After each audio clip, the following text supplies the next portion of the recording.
Hello guys, good morning. Welcome to my Priya family channel. তো তোমরা সবাই কেমন আছো? আশা করছি সবাই ভালো আছো, সুস্থ আছো। আর আমি দেখো না, সকাল থেকে আজকের কি বলবো, উঠেই ভিডিও স্টার্ট করে দিয়েছি। এখন সবাই মাত্র 8:30 বাজে। ভাবছি কদিন ধরে ভিডিও দেওয়া হচ্ছে না, এতটাই মানসিক চাপে আমি পড়ে রয়েছি। সেই কারণে কিছু ভালো লাগছে না, ভিডিও করতেও ভালো লাগছে না, কিছুই ভালো লাগছে না। তাই সেই কারণে হয়ে ওঠেনি আর কি ভিডিও করা। তো চেষ্টা করব এবার থেকে প্রত্যেক দিন ব্লগ শ্যুট এবং শর্ট আপলোড করব। তোমরা প্লিজ আমার পাশে থেকো, আমার ভিডিওটা দেখো, আমাকে সাপোর্ট করো যাতে আমি আরও এগিয়ে যেতে পারি। তা হচ্ছে কি, এখন আমার মেয়ের তো মাম্মামের পরীক্ষা চলছে। আর মাম্মাম কি বলবো, সেই জন্য একটু চিন্তায় আছি।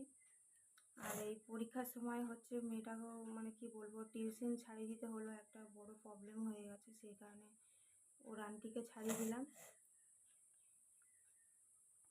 সেটা নিয়ে একটু চিন্তার মধ্যে রয়েছি। আর এই দেখো আমাদের পুচকে মাম্মাম এখন ব্রেকফাস্ট করছে। এই ব্রেকফাস্টে দেখো কি হয়েছে, রুটি আর আলু ভাজা খাচ্ছে। মাম, তো রুটি আলু ভাজা খাচ্ছ? আচ্ছা, খেয়ে নাও। খেয়ে স্নান টান করে ওদিকে আবার তো তোমাকে স্কুলে যেতে হবে, তোমার পরীক্ষা আছে। গপ গপ করে খেয়ে নাও, হ্যাঁ? বদমাইশি করবে না, গপ গপ করে খেয়ে নাও, ঠিক আছে? তো গাইস, আমি তোমাদের সামনে আরও একটা কথা বলবো। কথাটা হলো, আমাদের বাড়িতে হঠাৎ করে বিকেলবেলা একদিন পায়রা আসে। তো সেই সময় তোমার দাদাভাই ঘুমোচ্ছিল, পায়রাটা আমি দেখলাম। কারণ তখন আমি ঘুমোইনি, সবাই স্নান টান করে উঠেছি, উঠে দেখছি আমাদের ঘরে আচমকা একটা আমাদের বাইরে মেন গেটে যে গ্রিল আছে, গ্রিলের ফোক থেকে দেখি একটা পায়রা ঢুকে এসছে। তো সেটা আমার জানা ছিল না যে পায়রা বাড়িতে আসা শুভ কি অশুভ, সেটা আমার জানা ছিল না।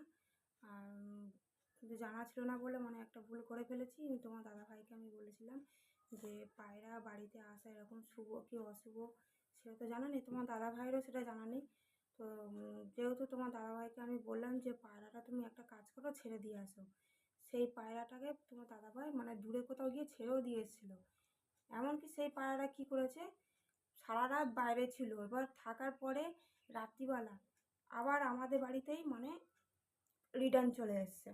তো সেইটা দেখে সকালবেলা আমরা যখন সবাই মিলে ঘুম থেকে উঠি, তখন দেখি পায়রাটা ঠিক একই রকমভাবে বিকেলবেলা আগের দিন আগে যেরকম বিকেলবেলা আমাদের গ্রিলের ফোক থেকে যখন ঢুকে গেছিলো, ঘুরে দাওয়ায় চলে এসেছিলো, উঠে গেছিলো, ঠিক সেরকম সকালবেলা এসেও দেখলাম গ্রিল থেকে ঢুকে দাওয়ায় আমাদের উঠে গেছে পায়রাটা, ঘরের ভেতর ঢুকে গেছে আর কি। তো আমি তোমার দাদাভাইকে বললাম যে যে পায়রাটা এরকম কালকেও এসেছিলো, এসে আমরা যার জন্য ওকে ছেড়ে দিয়ে আসলাম, এবার সারা রাত আসেনি, আবার সকালবেলা দেখলাম পায়রাটা আবার রিটার্ন আমাদের ঘরে এসে, ব্যাপারটা কী? আমরা সে কেসটা বুঝতে পারছিলাম না যে কী ব্যাপার, এরকম ঘুরে ফিরে আমাদের বাড়িতে আসছে, সেটা তো আমার জানা ছিল না।